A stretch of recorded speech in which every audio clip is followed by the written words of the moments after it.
Esdras, capítulo 4. Tem até espaço para copo agora. Esdras, capítulo 4. O livro de Esdras conta a história da reconstrução do templo em Jerusalém. Depois do exílio de 70 anos que o povo passou na Babilônia, a Babilônia foi tomada pelos persas, por um outro povo, e neste ano que o rei Dario assumiu todo o império, ele definiu que as nações pudessem voltar e construir aos seus deuses seus altares. E para os judeus, ele então tem lá um decreto específico para que eles voltassem a Jerusalém, reconstruir o templo e adorassem a Deus. Eu gosto de situá-los na história de como a gente lê na Bíblia. Então, o povo foi levado cativo lá na história de Daniel, porque a Bíblia ela não está numa organização cronológica e às vezes a gente vai ficar perdido. Então Nabucodonosor, que era o rei da Babilônia, levou Daniel, seus amigos, todo o povo, a nobreza, para a Babilônia e destruiu Jerusalém. Quando Daniel já estava uma certa idade, o neto de Nabucodonosor, que se chamava Belsazar, estava dando uma grande festa no palácio, lá na Babilônia, e aparece a mão de Deus no salão e coloca: foste pesado e encontrado em falta, será julgado. Naquela mesma noite, a Babilônia deixa de vir da dinastia de Nabucodonosor e vai ser invadida por um general chamado Dario. Então Ciro, o rei da Pérsia, é quem vai dominar toda aquela história. Pouco tempo depois, nesse tempo de Dario general em Babilônia, é que temos a história de Daniel na cova dos leões. Depois a gente tem a continuidade disso. Nesta época, Daniel estava lendo o livro de Jeremias e fez as contas dele e descobriu que o tempo de cativeiro na Babilônia tinha sido profetizado por Jeremias e que seriam de 70 anos. E Daniel percebeu que era chegado o tempo do povo retornar do exílio para Jerusalém e reconstruir o templo. Então, o capítulo 1 de Esdras começa exatamente deste ponto, do primeiro ano do rei Ciro como rei da Pérsia, tomando conta desta parte toda da Babilônia, e Deus move o coração, desperta o coração deste rei, e desperta também o coração de judeus para que voltem para Jerusalém. Então, o primeiro capítulo trata desta volta deste povo lá para a terra de Israel. O capítulo 2, ele vai trazer uma relação muito grande das famílias, ou dos cabeças de famílias, dos sacerdotes, dos levitas, daqueles que voltaram para esta reconstrução. Quase 50 mil pessoas voltaram, sob a liderança de Zorobabel, que era um descendente de Davi, e Jesua, que era um descendente do último sumo sacerdote enquanto o templo estava em pé. Então este é o nosso capítulo 2, e tem muito nome aí para você ler. Capítulo 3, o altar é reconstruído. Eles vão procurar primeiro adoração a Deus, para que Deus os proteja, para que Deus os conforte, para que eles sejam animados. Lançaram os fundamentos do templo. Alguns ficaram muito felizes em ver o templo ser reerguido, mas os mais velhos choraram de tristeza, porque o templo era muito menor do que o do templo de Salomão. Mas o que importava é que teriam um templo, que teriam de novo a oportunidade de sacrificar a Deus, de adorá-lo no seu templo. E aí chegamos no capítulo 4, as coisas estavam andando, e o capítulo 4 fala de opositores. Então, quando a obra de Deus começa a andar, o povo, maior e grande parte em alegria, começa a oposição. E oposição, a gente sabe que desanima. E a ideia deles é que o povo de Deus parasse a obra e eu diria que eles tiveram sucesso. Depois dessa empreitada dos opositores, o templo ficou parado por 16 anos, de 15 a 17 anos, por cerca de 16 anos as obras do templo pararam. E aí vão aparecer profetas como Ageu e Zacarias, que vão profetizar para que o povo retome a obra. Eu vou dividir, para facilitar o entendimento, em dois blocos estranhos, o capítulo 4. De 1 a 5 e o versículo 24 é um bloco, e de 6 a 23 é outro bloco. É um texto de difícil organização. Por quê? Porque Esdras, que é o escritor, ele escreveu isso um bom tempo depois que as coisas aconteceram. E ele quis trazer no capítulo 4 como que a oposição aconteceu. Como eu passei aqui lá em Daniel, Nabucodonosor, eu vou dar uma continuada só para a gente se situar. Assim, pastor, o senhor me deixou maluco hoje, não se preocupa. Eu vou tentar ligar os pontos, tá? Ciro, que é o rei da Pérsia. Depois de Ciro vem um homem chamado Dario, que é considerado na história Dario I. Depois de Dario I, o filho dele é o rei Xerxes, que é o que a gente conhece ou como Xerxes ou como Assuero, que é o rei da história de Esther, que nós já vimos antes de começarmos Esdras. Então, no tempo, na cronologia, nós temos Daniel morrendo no comecinho do reinado de Ciro. Ciro vai lançar o edito da volta do povo. Esdras virá uma primeira vez aqui, mas ele ainda não apareceu no livro que ele escreve. Zorobabel começa a fazer essa obra junto com um sacerdote chamado Jesua. Ciro morre, Dario assume, Dario morre. Entre Ciro e Dario são 50 anos de reinado. Dario morre, assume Xerxes. Xerxes vai reinar e a gente vai ter a história de Esther. Depois que Xerxes morre, o filho dele chama Artaxerxes. As grávidas não estão aí hoje, né? Mas são grandes nomes, né? Xerxes, você pode chamar o mais velho de Xerxes e o caçula de Artaxerxes. Na hora de dar bronca, já alivia o coração. Até você dar bronca no Artaxerxes, você já está calmo. Já para acertar um nome. Então, eu queria que você fosse olhando esta sequência, só para você entender a história do povo de Israel, que é muito difícil entender de uma vez. Se você tiver dúvidas depois, você pede, a gente baixa o vídeo, o áudio do sermão, você ouve de novo. Mas se você pegar atlas bíblicos, Bíblias com anotações, Bíblias cronológicas, você vai ter este recurso lá. Eu vou começar então a partir do versículo 6, que é onde começa a história do Assuero, ou a história de Esther, que nós já vimos lá atrás. Lembram-se da história de Esther, aquela trama toda de Amã, perseguindo o povo judeu, tentando exterminar o povo judeu da história do mundo.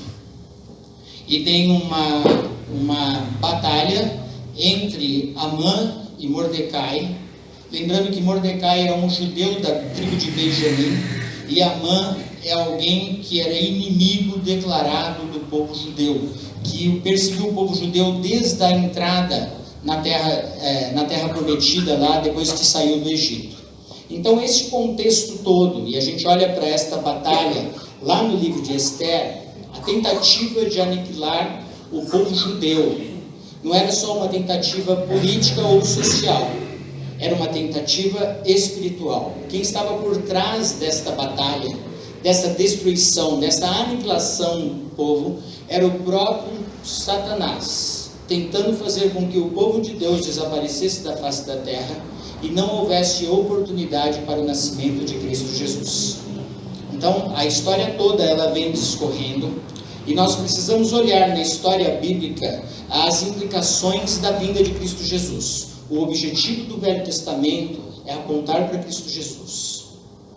E quando nós vemos a história do Velho Testamento, nós precisamos olhar para essa história, como elas afetam o plano de redenção de Deus para o homem. Se o povo de Deus fosse aniquilado, que já era pouco, já era só a tribo de Judá e Benjamim, que era já um povo bem diminuído e fraco, se ele fosse exterminado nos tempos de Esther, não teria possibilidade de vir o Messias. Então Deus se apresenta, toma as rédeas e coordena os atos, tanto dos homens que não criam nele, quanto daqueles que se entregaram de coração, como Esther e Mordecai, e reverte toda a história no livro de Esther.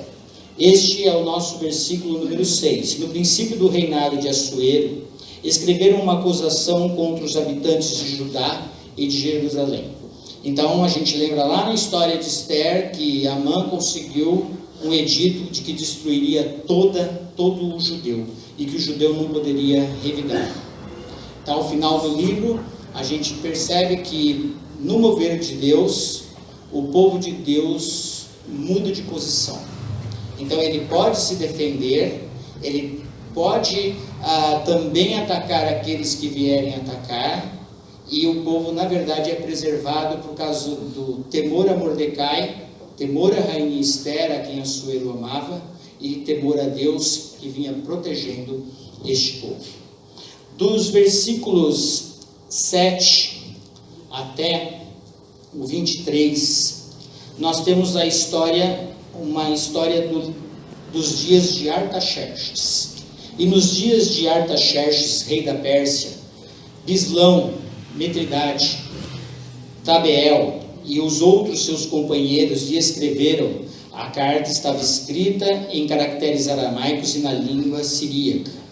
Reum, comandante, e Sinsai, o escrivão, escreveram contra Jerusalém uma carta ao rei Artaxerxes. Escreveu Reum e o comandante, e Sinsai, o escrivão, os outros seus companheiros, Dinaitas, Afarsaquitas, Tarpelitas, Afarsitas, Arquevitas, Babilônios, Susanquitas, Deavitas e Elamitas. Eu li todos os nomes porque hoje não temos intérprete de Libras, né? Senão eu ia pular os nomes. E outros povos que o grande e afamado Osnapar transportou e fez habitar na cidade de Samaria, e os outros aquém do Eufrates. Este Osnapar, ele tem outro nome nos registros bíblicos, mas este Osnapar é um rei da Assíria já muito antigo, que quando o reino de Israel foi dividido, Israel, a parte de cima foi levado cativo, e esse rei aqui mandou um monte de povos diferentes dos povos que habitavam Israel. Eu vou exemplificar para ficar um pouco mais simples. Se houvessem hoje grandes impérios e grandes reis, uma das estratégias muito usuais naquela época ainda seria usada hoje. Quando um reino, um império dominava uma nação, o que ele fazia? Ele tirava primeiro toda a nobreza. Já sem nobreza, sem administração, aquela nação já fica enfraquecida. Para ajudar, o que ele fazia? Ele tirava uma grande parte da população e mandava para outro canto do reino dele. Então, se eu fosse fazer isto aqui no Brasil e dominasse o Brasil e quisesse causar uma confusão, eu iria lá na Coreia e traria coreanos, daqueles dos campos, e jogaria aqui em São Paulo. E tirava um monte de gente de São Paulo e jogava para lá. Para ajudar, eu ia lá e pegava alguns iraquianos e também trazia para cá, e misturava. Até que esses coreanos, iraquianos, se entendessem, para formar novamente uma nação e um exército, quanto tempo levaria? Então, o império vai ficando fortificado, fazendo essa miscigenação. Então, esta é a referência que nós temos aqui. Eis o teor da carta endereçada ao rei Artaxerxes. Teus servos, os homens daquém do Eufrates, em tal tempo, seja do conhecimento do rei que os judeus que subiram de ti vieram a nós a Jerusalém. Eles estão reedificando aquela rebelde e malvada cidade, e vão restaurando os seus muros e reparando os seus fundamentos. Saiba ainda, o rei, que se aquela cidade se reedificar e os muros se restaurarem, eles não pagarão os direitos, os impostos e os pedágios, e assim causarão prejuízos ao rei. Agora, pois, como somos assalariados do rei, e não nos convém ver a desonra dele, por isso mandamos dar-lhe este aviso, a fim de que se busque no livro das crônicas de seus pais, e nele achará o rei, e saberá que aquela cidade foi rebelde e danosa aos reis e às províncias, e que nela tem havido rebeliões desde os tempos antigos, pelo que foi a cidade destruída. Não, pois, faremos notório ao rei que se aquela cidade se reedificar e os seus muros se restaurarem, sucederá que não terá a posse de terras deste lado do Eufrates. Nós temos aqui parte verdade e muita parte de mentira. Que existiu na história de Israel algumas rebeliões contra o rei da Síria, é verdade. Zedequias foi um deles, teve antes de ser exilado para a Babilônia, se rebelou contra o rei da Babilônia, Nabucodonosor, teve os seus 2 olhos vazados e foi levado cativo para a Babilônia.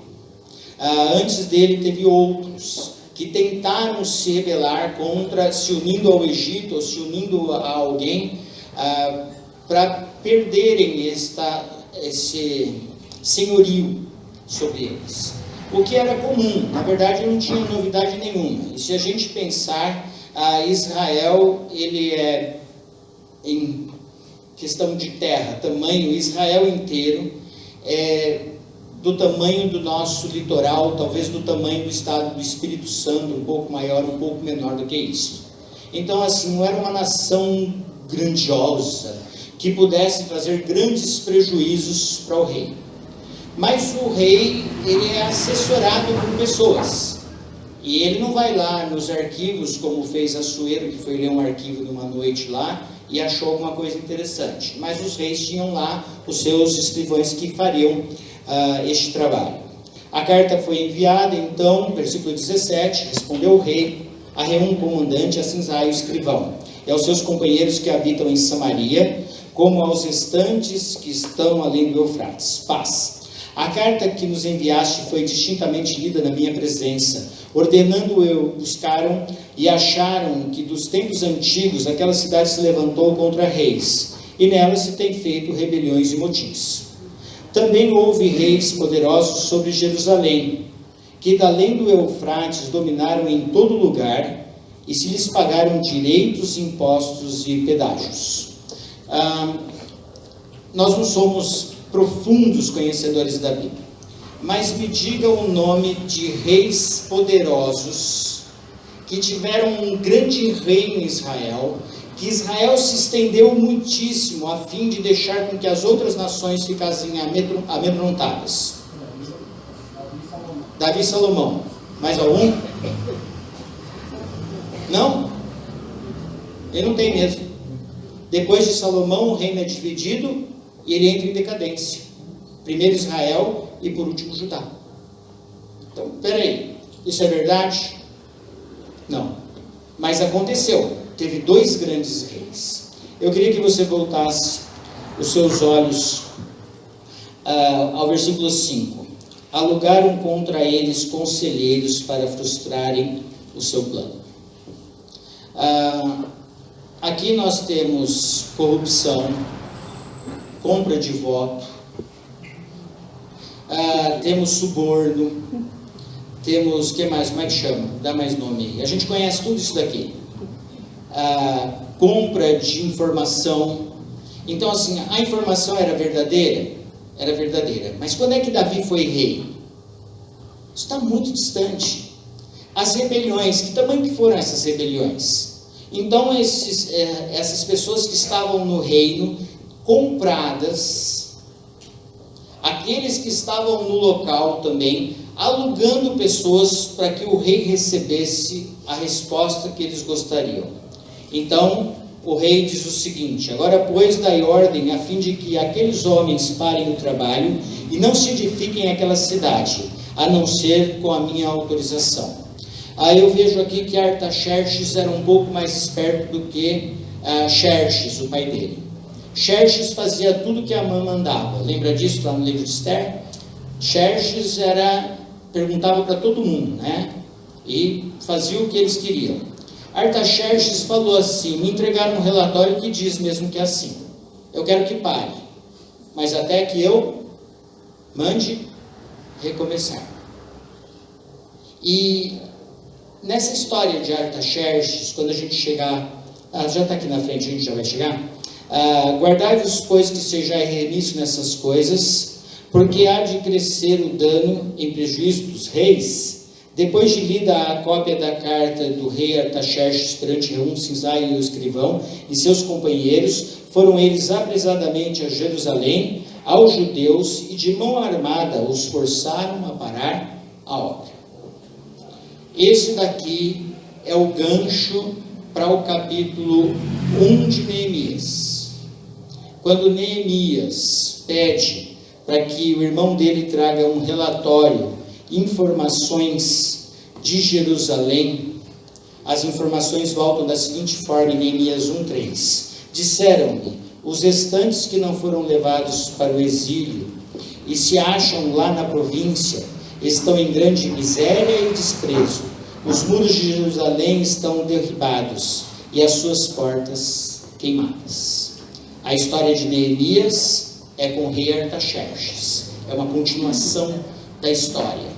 E aqui, esse pedaço que Esdras coloca aqui, é para mostrar como é que se fazia toda esta oposição, e isto vai atravessar desde de Ciro, Dario, Xerxes e Artaxerxes.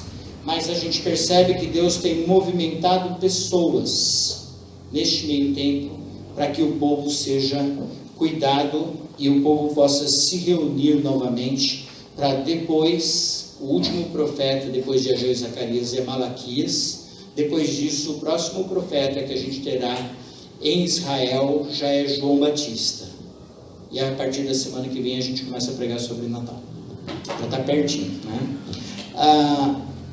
Este é o contexto deste ataque. Agora eu queria voltar para os versículos de 1 a 5 e o versículo 24. Ouvindo os adversários de Judá e Benjamim que voltaram do cativeiro, edificavam o templo ao Senhor, Deus de Israel. Chegaram-se a Zorobabel e aos cabeças da família e lhes disseram: deixai-nos edificar convosco, porque como vós buscaremos o vosso Deus, como também já lhe sacrificamos desde os dias de Esar-Hadon, rei da Síria, que nos fez subir para aqui. Porém, Zorobabel, Jesua e outros cabeças de família lhes responderam: nada tendes conosco na edificação da casa do nosso Deus. Nós mesmos, sozinhos, a edificaremos ao Senhor, Deus de Israel, como nos ordenou Ciro, rei da Pérsia. Então, as gentes da terra desanimaram o povo de Judá, inquietando-o no edificar. Alugaram contra eles conselheiros para frustrarem o seu plano, todos os dias de Ciro, rei da Pérsia, até o reinado de Dario, rei da Pérsia. 24. Cessou, pois, a obra da casa de Deus, o qual estava em Jerusalém, e isto até o 2º ano do reinado do rei Dario, o rei da Pérsia.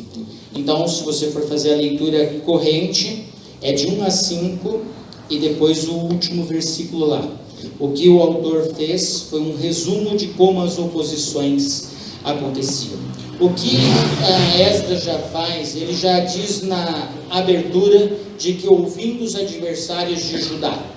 Então já sabemos de antemão que aqueles que vão chegar diante de Zorobabel, que era o governador, que estava coordenando a reconstrução do templo, já eram inimigos de Israel.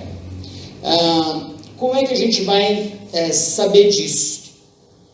Ele usa aqui um artifício que é para deixar-nos espertos. Ele fala de um rei um rei que chama Azar-Adon, que foi um rei da Assíria. E esta história é lá de trás do segundo livro de Reis, capítulo 17. Eu queria que você desse um pulinho comigo aí em Reis, capítulo 17. Segundo livro de Reis, capítulo 17, 33. Aquela estratégia de transportar povos de um lado para o outro, eles trouxeram alguns povos para cá, e estes povos diziam-se então adorar o Deus de Israel, e eles queriam se juntar na construção do templo. O versículo 33 diz assim: de maneira que temiam o Senhor e ao mesmo tempo serviam seus próprios deuses, segundo o costume das nações dentre os quais tinham sido transportados. Eram pessoas que queriam adorar o Deus de Israel, mas também adorava todo Deus que aparecesse. Eram pessoas sincretistas, pessoas que, e às vezes conversando com alguém, você deve conhecer alguém assim. A pessoa chega para você e fala assim: olha, pede lá na igreja para orar aí, porque eu preciso fazer uma cirurgia. Já viu isso? Aí você fala assim: eu vou pedir, porque eu já pedi para minha vizinha, que é do centro espírita, já pedi para minha amiga, que é do candomblé, já pedi também para o outro que vai orar para o São Longuinho, eu não sei se é o São Longuinho que faz isso, e também pedi para não sei quem acender uma vela. Já viu isso? Aí quando a pessoa vem, eu fui curada. Aí a pergunta é: tá bom, quem resolveu o teu problema?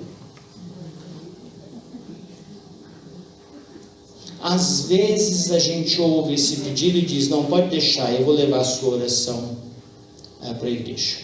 Orar faz bem, interceder não tem nada de errado, mas às vezes esclarecer as pessoas a respeito de quem é que pode operar milagres é importante. A pergunta que você tem que fazer para a pessoa é: eu posso levar a sua oração, se você for curada, quem você acha que te curou? E aí você tem a oportunidade de falar do grande amor de Deus e do que Deus pode fazer na cura espiritual desta pessoa. Mas isto aqui aconteceu um pouco diferente. Eles não foram muito diplomáticos. Eles falaram: vocês não têm parte na casa de Deus, nós vamos construir essa parte. O que eu queria chamar a atenção é que Zorobabel e Jesua, eles perceberam que o primeiro ataque de oposição ele era muito elaborado, era ardiloso. Os homens chegaram oferecendo trabalho gratuito. Isto é bom para edificar um templo, carregar pedra e algumas outras coisas. Seria de grande valia esta ajuda. Mas eles estão procurando pureza no relacionamento com Deus, e eles conseguiram ver as implicações da história desses homens. Eu diria, sabendo quem é Esdras, um escriba letrado na lei, de que ele conhecia a história passada, de que ele conhecia os registros dos livros de Reis, dos livros de Crônicas, e que ele conseguia enxergar a história desses homens. E ele conseguiu defini-los como inimigos, aqueles que viriam para atrapalhar, para fazer oposição, para desanimar o povo. A continuidade do texto nos mostra que esses homens eram isto mesmo. Eles queriam destruir. Eles ficaram 50 anos trabalhando contra Israel, e eles conseguiram paralisar a obra não só dessa vez, mas mais vezes. Eu queria tirar algumas aplicações. Eu sei que hoje até agora eu só contei a história, mas eu queria tirar algumas aplicações. A primeira aplicação é que Zorobabel e Jesua e os cabeças das famílias lá, eles sabiam que eles não estavam passeando em um parquinho de diversões, que eles estavam colocados num campo de batalha. Quando eu olho para a igreja, quando eu olho para o cristão, ele tinha que ter a mesma consciência. nós não estamos passando a vida aqui, sendo salvos por Cristo Jesus, passeando em um parquinho, pedindo para Deus algodão doce, pipoca, suquinho, brincando no playground e só se divertindo. Nós somos colocados neste mundo por Deus com propósito. Nós somos colocados por Deus no mundo, eleitos e chamados por Ele para desenvolver uma tarefa: a proclamação daquele que nos libertou das trevas da sua maravilhosa luz. Primeira coisa que nós precisamos fazer é nos examinar se nós estamos de passeio num parquinho, fazendo um grande cruzeiro na nossa vida aqui, ou se nós temos a preocupação com a adoração, com a doutrina, com as coisas que são pertinentes ao Deus que nós dizemos que nos salvou de graça e que fomos resgatados e chamados para adorá-lo na nossa vida. Então acho que cabe uma análise. Quando eu olho aqueles homens que saíram da terra da Babilônia, viajaram por 4 meses para chegar em Jerusalém, encontraram uma cidade destruída, primeira atitude: levantar o altar de adoração, se aproximar de Deus e servir. Primeira atitude deles. Depois eles foram construir as casas. Com a oposição eles desanimaram. E oposição nós teremos na nossa vida o tempo todo. A promessa de Jesus é que no mundo nós vamos fazer um grande passeio alegre e feliz. É isso? O que ele disse que nós teremos? Aflições. Nós temos a alegria e felicidade de servir a Deus. Temos tido a alegria, bênçãos de sobra nas nossas vidas, para podermos olhar para as nossas vidas e dizer: sim, somos alegres, somos felizes em Cristo Jesus. Falta coisinha aqui, falta coisinha ali, complementa aqui, mas na realidade somos abençoados por Deus. Quando eu olho do outro lado da história, como é que a gente se porta com tantas bênçãos que Deus tem dado? Primeiro, a salvação, e depois todas as outras que tem permitido a você viver com alegria e felicidade. Algumas aflições, sofrimento, tentações e provações, sim. Mas nada se compara àquilo que está preparado para aqueles que servem a Deus. Segunda coisa, a astúcia desses opositores. Eles chegaram de mansinho, chegaram perto e falaram assim: olha, nós só queremos ajudar, nós só queremos o bem.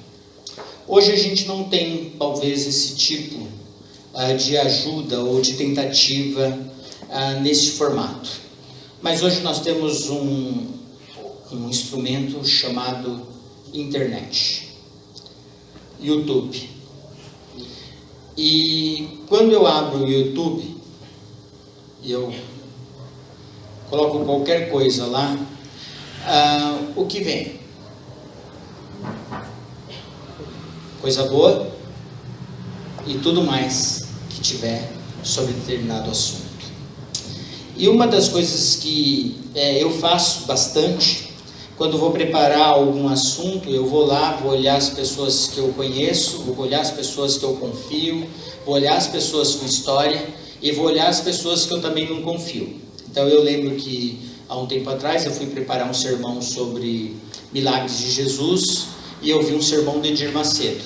Não estou falando para ninguém pegar um sermão de Edir Macedo para olhar, mas eu queria ver o que ele falava a respeito do assunto, porque apareceu lá na tela e eu ouvi o sermão de Edir Macedo e usei como ilustração.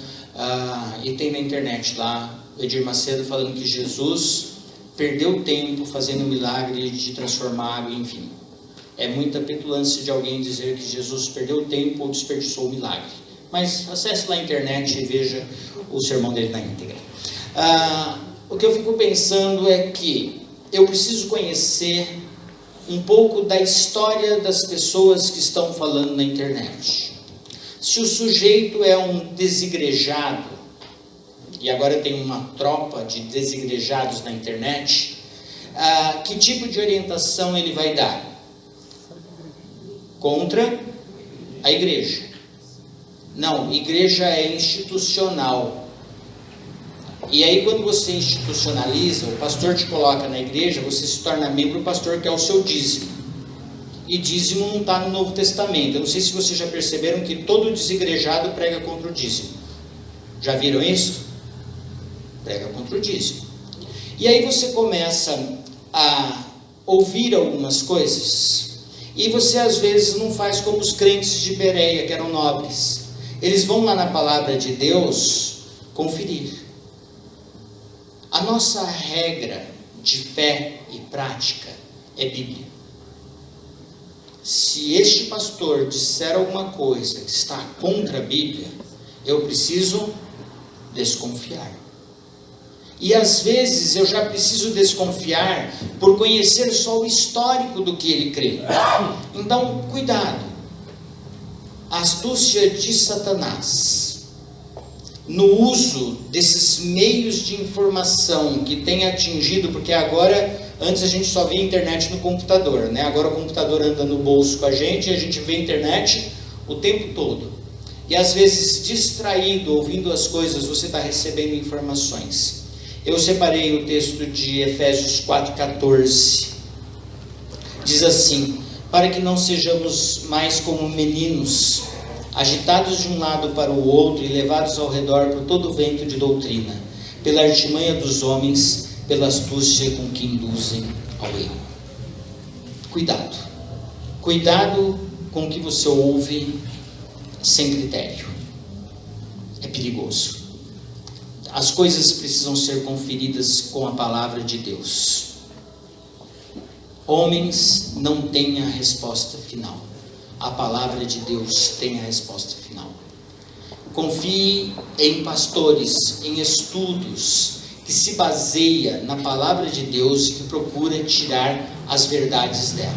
Eu sei que mesmo dentro das diferentes doutrinas, você vai encontrar pastores fazendo embasamentos bíblicos, por causa da interpretação. Mas eu queria que você olhasse para as discrepâncias. Cuidado. Se você perceber que ele é um desigrejado, ele é contra a igreja. E a igreja é o corpo de Cristo. Mas precisou, é muito institucionalizado. É sim, é institucionalizado. Mas você quer ver como uma coisa é simples? A gente pega 10 pessoas daqui e começa a fazer um trabalho em algum lugar. E esse trabalho começa a crescer. Fábio passou por isso. Daqui 6 meses tem 50 pessoas. Precisa alugar um lugar, não precisa? Precisa pôr no nome de alguém, não precisa? Precisa pagar conta de luz, precisa pagar conta de água, precisa abrir conta no banco, precisa recolher dinheiro para poder suprir essas coisas. Não é assim que funciona? Aí o que é correto fazer, segundo as leis do país? Abrir um CNPJ, alugar e começar um trabalho. É institucionalizar? É.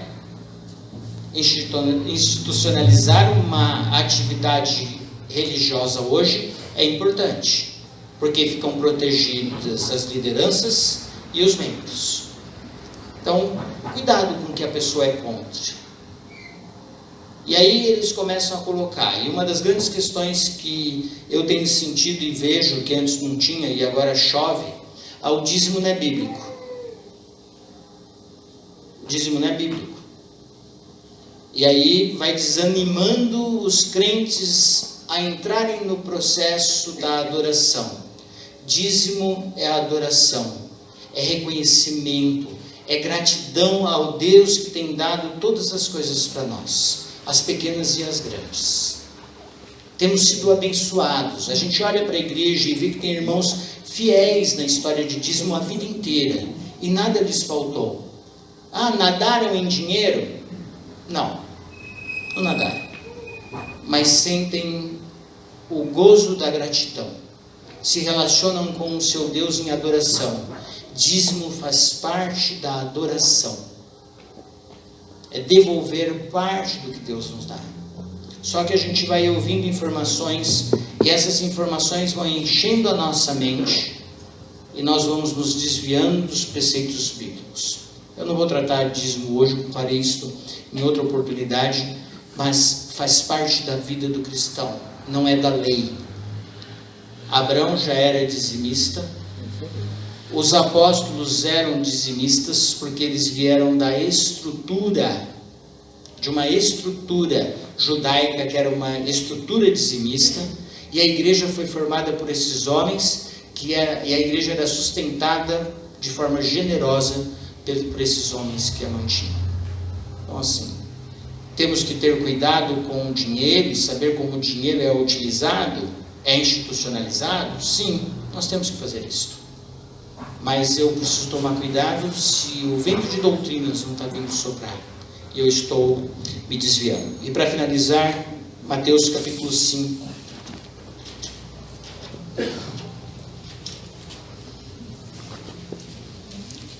De 10 a 12.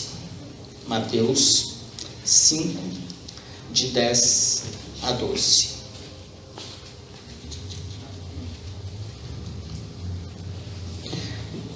Bem-aventurados os perseguidos por causa da justiça, porque deles é o reino dos céus. Bem-aventurados sois quando por minha causa vos injuriarem e vos perseguirem, e mentindo disserem todo mal contra vós. Regozijai-vos e exultai, porque é grande o vosso galardão nos céus, pois assim perseguiram aos profetas que vieram antes de vós. Bem-aventurança, alegria e felicidade na vida com Deus. Qualquer pequena perseguição, qualquer pequena injúria que recebemos, alguma privação por causa da nossa fé, nós viramos o bicho. Por quê? Porque nós não admitimos injustiça.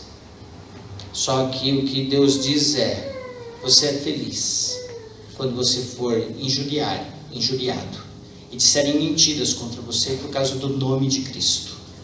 Então, cuidado. Às vezes a gente está se debatendo em coisas que Deus está querendo nos ensinar. E quanto mais você ficar se debatendo, mais enrolado você vai ficar na rede. Se Jesus disse que se nos injuriarem por causa do nome dele, nós seríamos bem-aventurados. Se mentirem, disserem o mal contra nós, nós seremos felizes e receberemos galardão no céu. Nós precisamos repensar nossas atitudes de perseguição por causa de Cristo Jesus. Quando você anda badernando, não, você tem que ser perseguido mesmo. Mas quando você é sério com Deus, e quando você está badernando e está recebendo perseguição, é disciplina. Mas quando você é sério com Deus e está sendo perseguido, é porque Deus está usando a sua vida. Tem custo ser discípulo de Cristo Jesus.